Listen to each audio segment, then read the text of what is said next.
Olá, professor. Eu, Luane Aparecida, junto com Félix Firmino, Lucas Mateus, Everton Quintino e João Marcos, do 5º Noturno 1, iremos apresentar um pouco hoje sobre artigos que estão dentro dos crimes contra a administração pública, que vai do artigo 319-A ao 322 do Código Penal.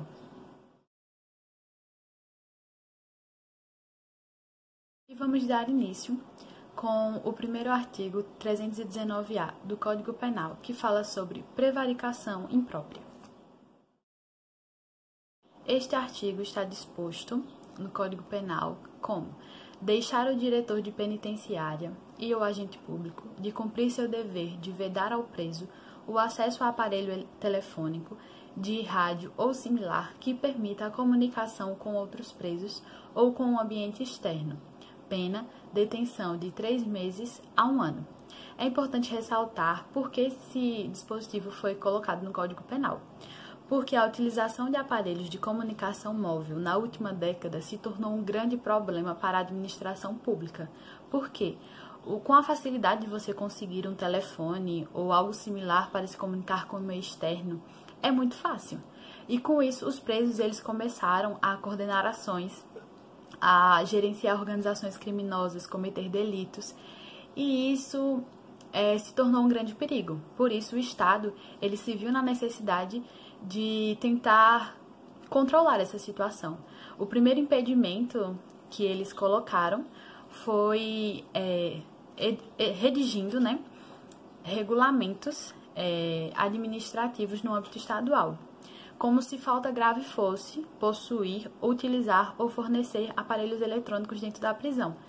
Porém, só quem pode albergar essa falta grave no âmbito prisional é a lei federal. Com isso, o STJ ele cassou inúmeras decisões a esse respeito. Foi até que em 2007 os nossos legisladores eles aprovaram a Lei 11.466, que fala que fornecer, utilizar ou ter na posse aparelho eletrônico ou similar é uma falta grave. E ainda dispôs o artigo 319-A, que foi este que a gente acabou de ler. Em relação ao valor protegido, esse será a administração pública, particularmente falando a moralidade e a probidade da administração penitenciária. Enquanto aos sujeitos do crime, a gente vai ter o sujeito ativo e o passivo. O ativo, ele vai ser o funcionário público, E se algum particular colaborar com essa ação dele, ele não será partícipe, mas sim ele vai ser autor de favorecimento real impróprio, que já é outro crime disposto no artigo 349-A do Código Penal. E o sujeito passivo é o Estado, particularmente a administração penitenciária. Analisando esse dispositivo, a gente percebe que o verbo principal é deixar de cumprir o dever de vedar ao preso o acesso, sendo esse acesso ao meio eletrônico necessário ser indevido, até porque existem meios para que os presos eles se comuniquem com o exterior. Por exemplo, dentro da cadeia existe aparelhos de telefonia fixa que dão a oportunidade ao preso de fazer ligações por meio de vigilância. E também o Conselho Nacional de Política e Penitenciária, em seu artigo 32, no parágrafo 2º, ele dispõe ser lícito comunicar-se periodicamente com sua família, parentes, amigos ou instituições idôneas por meio de correspondências ou visitas, facultando-se ao diretor do estabelecimento autorizar ou não o uso de telecomunicações. Importante ressaltar também que esse crime ele é de forma ou ação livre, porque ele pode ser cometido por qualquer meio executivo, sendo ele comissivo ou omissivo. Ou seja, o carcereiro que vê o preso utilizando esse aparelho eletrônico e não faz nada, ele comete o crime. E se for ele mesmo que leve o aparelho para o prisioneiro, também comete esse crime. Quando se fala em prisão, ele vai abranger tanto as pessoas que foram presas definitivamente por pena privativa de liberdade, detenção, reclusão ou prisão simples, tanto aquelas pessoas que foram provisoriamente por força de prisão temporária ou flagrante delito ou prisão preventiva. Vai depender também o regime com que essa pessoa se encontra, se é o regime fechado, o aberto ou semiaberto, com exceção do cumprimento de medidas socioeducativas de internação, que vai abranger jovens que cometeram atos infracionais graves. E o objeto material tratado nesta infração é o aparelho telefônico, o de rádio ou similar, que permita essa comunicação do preso com o meio externo. No tipo subjetivo, a gente vai ter uma infração dolosa, que vai ser necessário a consciência e a vontade do indivíduo que for praticar essa ação. A consumação dessa infração, ela vai se dar quando o preso receber o objeto material, que seria o aparelho telefônico ou algo similar. E a tentativa, ela é permitida nesse caso, já que a sua conduta, ela pode ser fracionada. Em se tratando de aumento de pena, a gente vai aplicar em tese o artigo 327, em seu parágrafo 2º, que diz que aumentará de 1/3 se o agente ocupar um cargo comissionado ou de assessoramento. Só que é importante fazer a observação que, neste caso do artigo 319-A, se este agente for o diretor penitenciário, não vai aumentar a pena, porque isso já é um elementar do crime. E se aumentasse, aconteceria o bis in idem, que é vedado pelo nosso Código Penal. Na sua classificação jurídica, assim vai dispor que este crime ele é de forma ou ação livre, porque ele pode ser cometido por qualquer meio executivo, comissivo ou omissivo próprio, porque ele pode ser praticado tanto por um fazer ou não fazer, próprio, porque ele vai exigir que o sujeito ativo seja um funcionário público, monossubjetivo ou de concurso eventual, porque ele pode ser praticado tanto por uma pessoa como por várias pessoas em concurso, material ou de resultado, porque ele vai exigir o acesso do preso ao material para que seja consumado, instantâneo, porque a sua consumação ela não vai se prolongar com o tempo, e plurissubsistente, que é que seu iter criminis, ele vai permitir fracionamento, exceto quando for por omissão.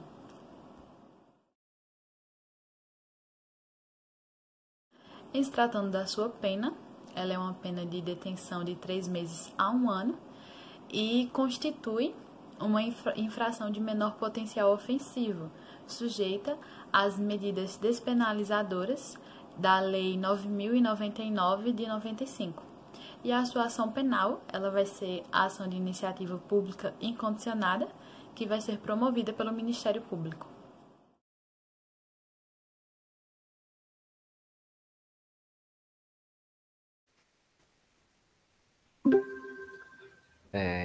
Bem, meu nome é Lucas Mateus de Mendonça Costa Trindade e eu vou apresentar agora o artigo 320 do Código Penal, que trata do crime de condescendência criminosa.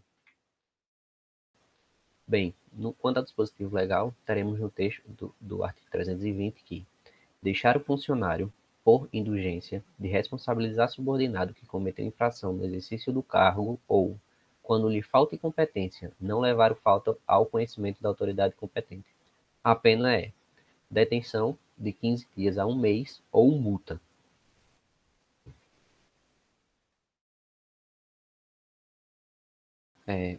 Para que a gente consiga entender definitivamente o crime de condescendência criminosa, nós temos que entender esses 3 tópicos: os sujeitos do crime, os limites da conduta e as possibilidades de consumação e tentativa. Quanto aos sujeitos do crime, nós teremos no polo ativo o funcionário público, sempre o funcionário público, independentemente que isso quer seja num cargo de assessoria, num cargo de direção, num cargo temporário ou definitivo. E quanto ao polo passivo, nós teremos o Estado, quer seja na autarquia, na prefeitura, no governo do Estado e no governo federal. Quanto aos limites da conduta, nós teremos duas possibilidades, que é quando o superior não responsabiliza o subordinado, deixa de instaurar o PAD, que é o procedimento administrativo, disciplinar ou a sindicância, ou então quando ele não leva o fato aos superiores, quando neste caso ele sendo incompetente. No caso, vamos dizer, um supervisor, que não tem essa capacidade de instaurar o PAD e a sindicância, deixa de levar ao diretor, que seria esse o responsável por essa instauração. Quanto à consumação e à tentativa, nós teremos que o momento consumativo ocorre com a simples conduta negativa. Ou seja, no exato momento em que ele tem a ciência da infração e não leva aos superiores ou não responsabiliza o subordinado, já está configurado o crime. E não se admite a tentativa para este crime. Naturalmente, pela condição do próprio crime, pela natureza lógica, não existe tecnicamente a possibilidade da tentativa.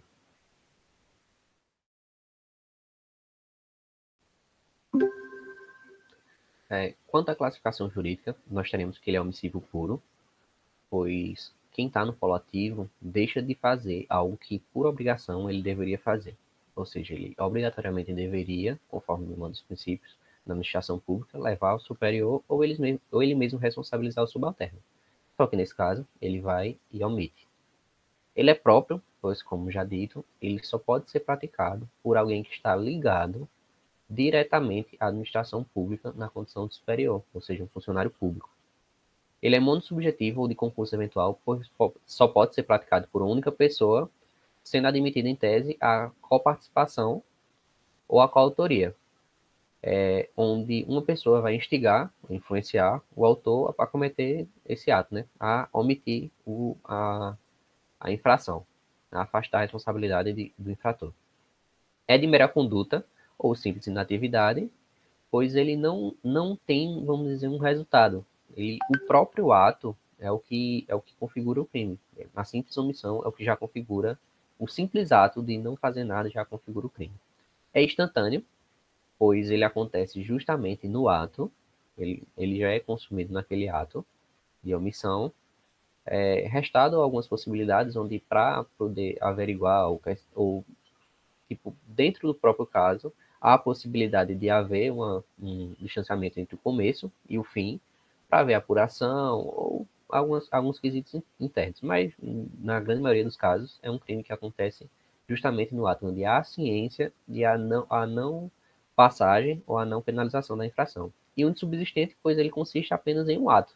Ele não existe uma preparação, não existe um planejamento, está simplesmente atrelado ao ato de saber da infração e não agir de forma como manda o procedimento. Bem, as causas de aumento para o crime de condescendência criminosa são: se o agente ocupar um cargo de direção comissionado ou de assessoramento, aumentará em 1/3 a pena. Está dado no artigo 327, parágrafo 2º do Código Penal.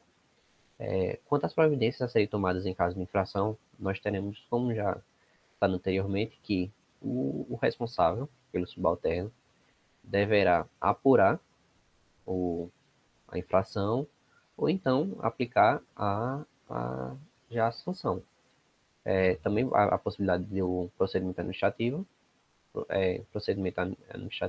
disciplinar, onde vai haver como se fosse um processo comum, onde vai haver a defesa, a acusação que foi tomada e assim se tomar as medidas. O elemento subjetivo nós temos que separar em dois pontos. Primeiramente é o dolo, que é a intenção do autor, onde ele vai saber da infração cometida, ou seja, nós temos que o agente tem que ter a real noção do que aconteceu. Se ele não sabe o que aconteceu, não está tipificado o crime, pois é atípico. E nós teremos no segundo ponto a indulgência, que é a questão de ele vai fazer a famosa vista grossa. Por qualquer que seja o motivo, por apadrinhamento, por coleguismo, por querer ser brando, qualquer que seja o motivo, nós teremos a segunda característica do elemento subjetivo. Nós teremos também que, pela natureza do próprio crime, a ação penal é de iniciativa pública incondicionada. Como é um crime contra a própria administração pública, nós teremos que vários princípios serão desrespeitados, e sendo um dos principais dele a moralidade. Sendo assim, a ação penal sendo de iniciativa pública incondicionada.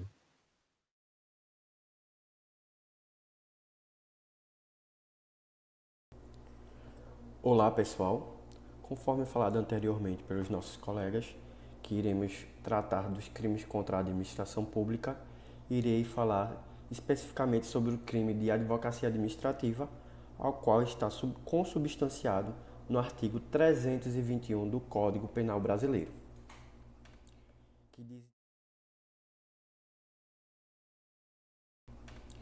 que diz da seguinte maneira: patrocinar diretamente ou indiretamente interesse privado perante a administração pública, valendo-se da qualidade de funcionário, pena de detenção de 1 a 3 meses ou multa.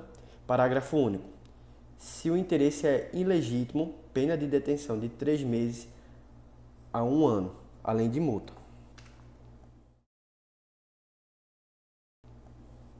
Tipos subjetivos. A advocacia administrativa configura o delito exclusivamente doloso, ou seja, quando há a intenção de fazer, do modo que é necessário ter o agente a consciência e a vontade de concretizar os elementos objetivos do tipo. Ou seja, sujeitos do crime, um funcionário ativo que se utiliza do seu prestígio ou de informações privilegiadas que tem perante o cargo que exerce. Quem seria o sujeito passivo? A União, os Estados-membros, os municípios e demais pessoas jurídicas, na forma do artigo 327, parágrafo 1º do Código Penal.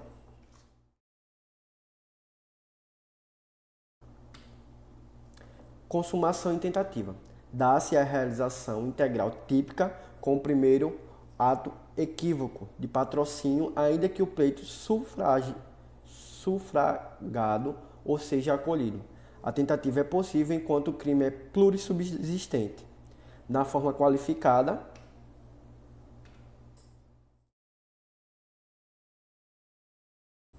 em relação à causa de aumento de pena. Se o agente ocupar um cargo de direção, comissionado ou assessoramento, aumentará em 1/3, conforme o artigo 327, parágrafo 2º do Código Penal. Pena e ação penal. A pena é de detenção de 1 a 3 meses, como falei anteriormente, ou multa, se o interesse patrocinado não for legítimo. Se for na forma qualificada, punida a detenção de 3 meses a 1 ano de multa. A ação penal é de iniciativa pública incondicionada.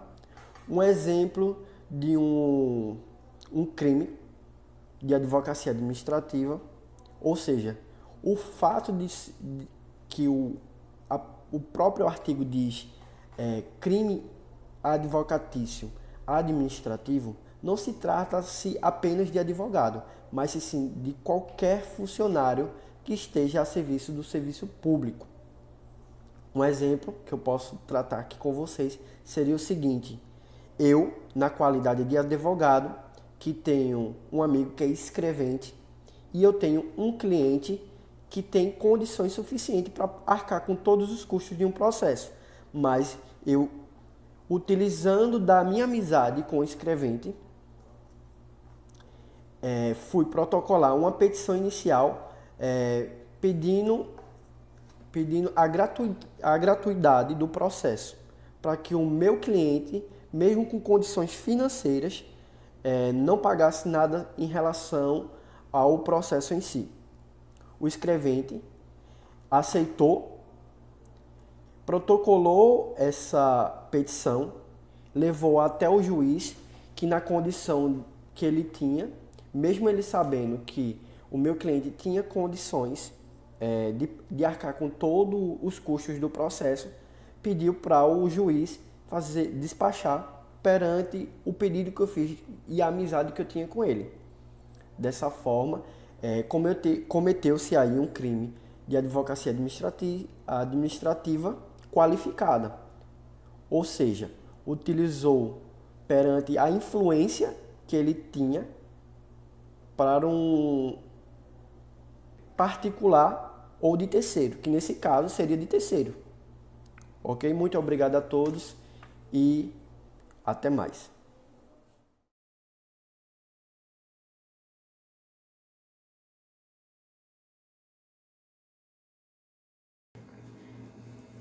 Bom dia, boa tarde, boa noite. Eu me chamo Félix. Eu vou dar continuidade à apresentação dos crimes que são cometidos pelos funcionários públicos contra a administração pública e vou falar um pouco sobre o crime de violência arbitrária, que está no Código Penal, em seu artigo 322.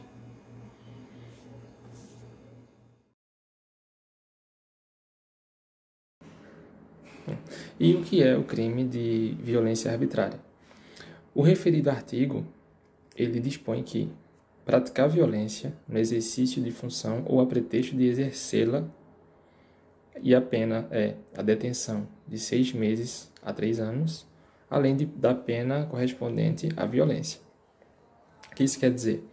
Que deve o indivíduo que é servidor público praticar a violência, ele precisa estar no exercício da função ou precisa fazer acreditar que está desempenhando a sua função pública.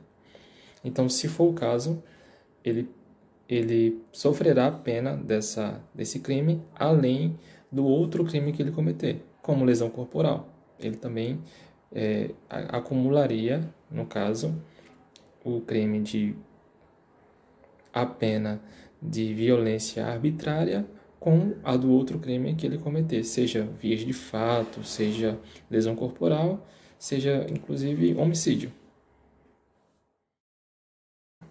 E quanto à vigência do artigo 322?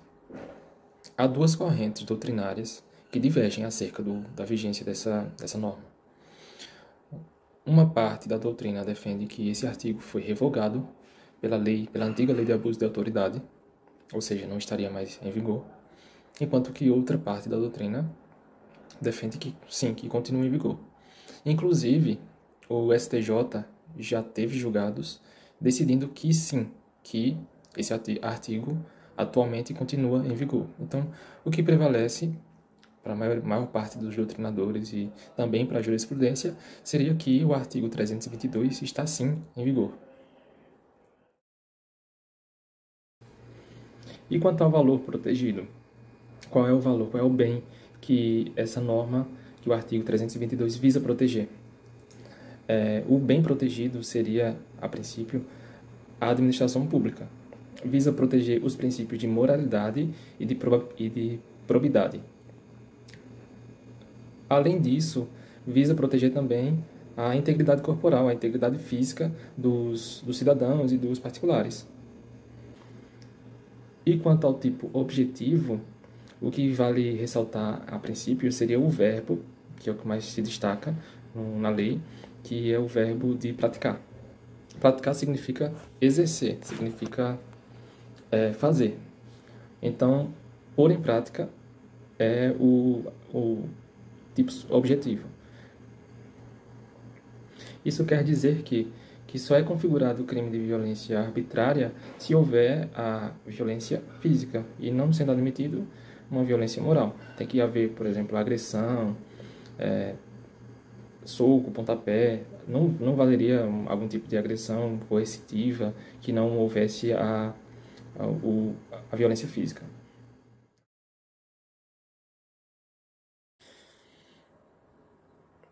E quanto ao tipo subjetivo? Para que seja caracterizado o crime de violência arbitrária, é necessário que o agente tenha intenção. Não é possível imaginar um crime, o cometimento desse crime, sem a intenção do agente. Ou seja, não é possível na modalidade culposa, apenas na dolosa. O dolo é o tipo subjetivo. E os sujeitos do crime, o sujeito ativo, como falei anteriormente, é o servidor público, o funcionário público, apenas ele pode cometer esse tipo de crime, e o sujeito passivo principal seria o Estado. O Estado é o sujeito passivo principal. E o secundário seria a pessoa, o violentado, a pessoa que sofreu o abuso.